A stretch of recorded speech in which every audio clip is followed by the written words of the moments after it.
Barbecue team. All right. Marcus Zimmerman from Switzerland. And the name of the cooking team? This is the Swiss Bull Grillers. The Swiss Bull Griller. Yeah, that's right.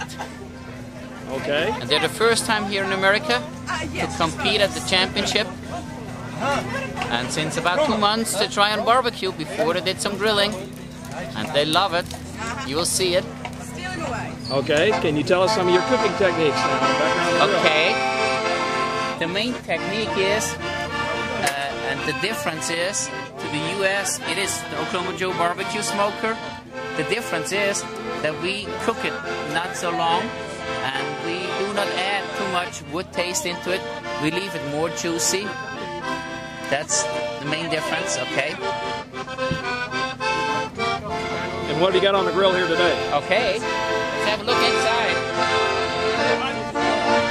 Some chicken sitting there, a pizza. A pizza? Yeah, we make barbecued pizza. Yeah, we make bread in there, vegetables, salmon. We cook coffee, beans, hash browns, eggs in the morning. It's a day and the year through cooker. And here are some ribs and the pork shoulder in the foil. What kind of sauce you use on your ribs? It is the best sauce of the planet. It's the Oklahoma Joe barbecue sauce.